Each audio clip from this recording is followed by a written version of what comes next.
కేంద్ర ప్రభుత్వం ప్రవేశపెట్టిన బడ్జెట్లో తెలంగాణ రాష్ట్రానికి తీవ్ర అన్యాయం జరిగిందని కాంగ్రెస్ పార్టీ నాయకులు మండిపడ్డారు.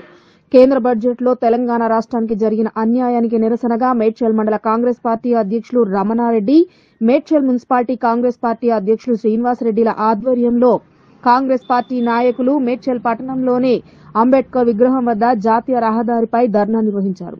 అనంతరం దేశ ప్రధాని నరేంద్ర మోదీ దిష్టి బొమ్మను దహనం చేసి కేంద్ర ప్రభుత్వానికి, ప్రధాని నరేంద్ర మోడీకి వ్యతిరేకంగా నినాదాలు చేశారు.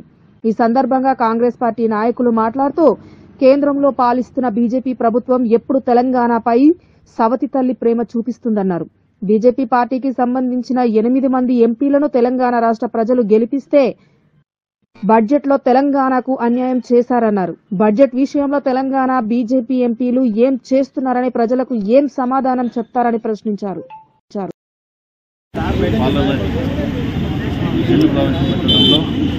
తెలంగాణకు మొండి చేయి చూపెట్టడము ఇంత దారుణంగా మోడీ గారికి మన తెలంగాణలో 8 సీట్లు ఇచ్చారు. ఆయన ఏదో మనకు బాగు చేస్తున్నారు.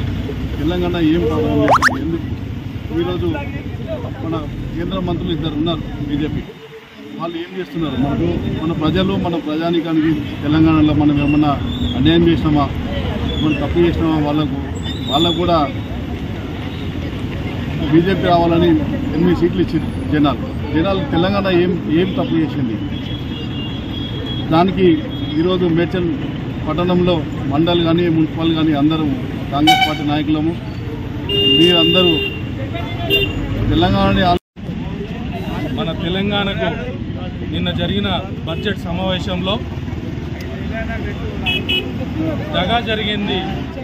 మన కేంద్ర ప్రభుత్వము మనల్ని దగాకోరు తెలంగాణకు ₹1 ఇచ్చిన దాఖలా లేదు. మన తెలంగాణ వాళ్ళకి ఏం అన్యాయం చేసింది? మరి ఇక్కడున్న మంత్రులు ఏం అడుగుతలేరా? మరి నాకు అంటే కిషన్ రెడ్డి కానీ, బండి సంజయ్ కానీ, మరి వాళ్ళు తెలంగాణకు ఏమి బడ్జెట్ నిధులను తీసుకొచ్చే ఆలోచన లేరా? మరి తెలంగాణలో వాళ్ళకి ఎట్లాంటి ఆస్కారం అడగడానికి ఏం లేదని వాళ్ళు వెంటనే రాజీనామా చేయాలని మేము డిమాండ్ చేస్తున్నాం.